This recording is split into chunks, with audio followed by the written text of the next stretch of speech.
After marrying Sir Clifford Chatterley, Connie assumed the title of Lady Chatterley and appeared to be set for a life of money and pleasure. But as Clifford returns from the First World War with wounds that have rendered him unable to walk, this idealistic relationship slowly turns into an imprisonment. When she first encounters and falls in love with Oliver Mellors, the estate's gamekeeper, she experiences a sensuous and sexual awakening as a result of their private liaisons.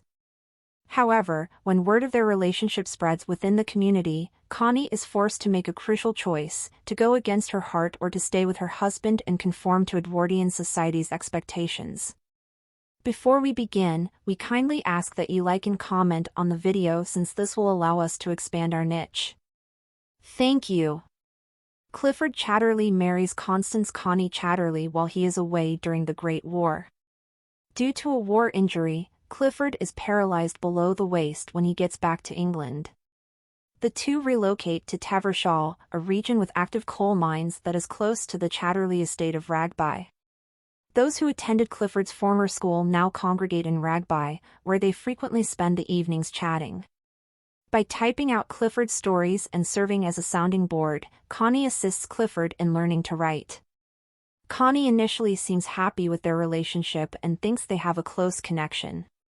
She eventually becomes restless and starts to question the purpose of everything.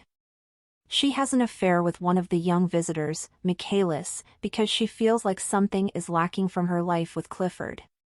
She can have orgasms on her own, but Michaelis is unable to please her during sex.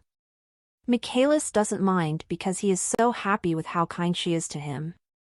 When he visits, they share a bed, and occasionally they meet in London. Clifford explains to Connie one day that he would like a kid so that he may pass Ragby down to the next generation and keep it as a part of Old England. He says he would not mind if she became pregnant through a different relationship. A few days later, while out for a walk in the woods, Connie and Clifford run across the gamekeeper, Oliver Mellors.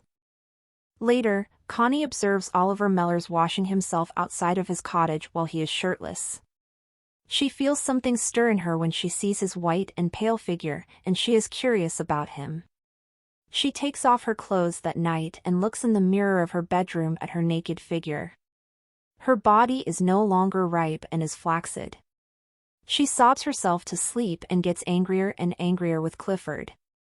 After some time, Connie contacts Hilda Reed, her sister, who eventually visits Ragby and expresses displeasure at her sister's poor condition and her husband's ignorance of it. Connie is taken to a doctor by Hilda in London, who informs her that she is well but that she is stressed out and has to do something fun to get better. Hilda says that Clifford needs to find someone else besides Connie to help him with his needs. Mrs. Bolton, a former parish nurse, is his co-worker. As soon as Mrs. Bolton shows around, Connie is released from caring for Clifford and begins to emotionally remove herself from him by spending more time alone and going for walks in the woods. She comes across a cottage in a clearing where Mellors has constructed chicken coops during one of her forays into the woods.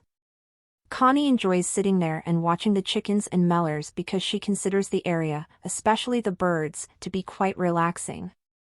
Mellors dislikes how his privacy is being invaded. The area and hut serve as a haven for him as well. He doesn't like Connie being there because he prefers isolation and can't make her leave because she is the wife of his employer. His meticulously guarded environment becomes more vulnerable when Connie requests a key, but he eventually grants her request.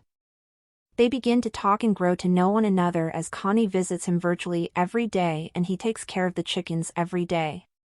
Mellors has a need that he wants to suppress that Connie ignites. He is aware that becoming engaged with a lady will only make his miserable history worse. He is unable to suppress his yearning, though. He also piques Connie's physical interest, and she is relieved that someone is interested in her femininity after years of being neglected by her husband, who favors the intellectual over the sensual. The two, Connie and Mellors, have sex shortly. They go through a number of difficulties to overcome their particular anxieties after that.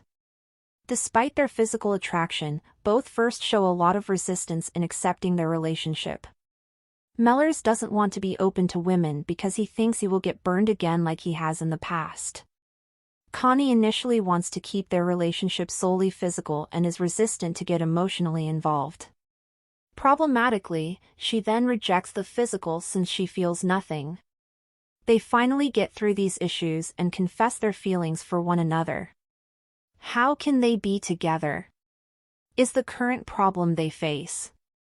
They come from different socioeconomic strata and are both married. They must acquire a divorce from their partners in order to coexist. The issue is not one of finances, which both parties have, but rather one of vocation. Mellors has to be working in order to feel fulfilled, but his chances are slim given that he is having an affair with his master's wife. Okay guys, quick pause to remind you to comment, like the video and subscribe to the channel if you like what you see. On with the recap. She sets the notion of going to Venice with her sister in her husband's head after spotting pregnancy symptoms, and she also helps spread the word in the community that they are actively trying to conceive. When Hilda arrives to pick up Connie for the journey, she finally learns about Oliver. She expresses her strong disapproval to the lovers and tells them as much before leaving to spend the night. Inquiring about a portion of Oliver's war pension because they are not divorced, Oliver's ex-boyfriend wife stops by the cottage and discovers Connie's proof. He promotes untrue allegations about Oliver and Connie at the pub, using her silk underwear and book as proof. When Clifford learns, he fires him.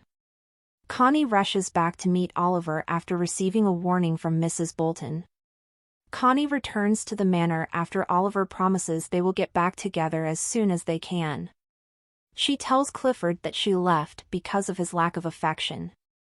Connie informs him that she is expecting a child with Oliver, but he says he would never grant her a divorce as she departs for London and Venice. Mrs. Bolton pledges to inform people that Connie is looking for Oliver. They stay in Venice for a few months before growing weary of its intimacy and leaving for London.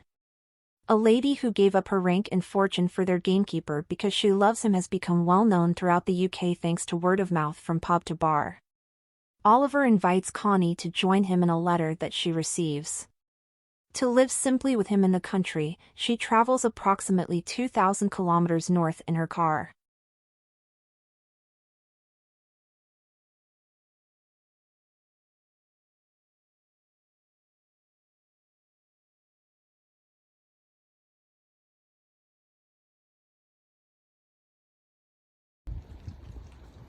Cooking.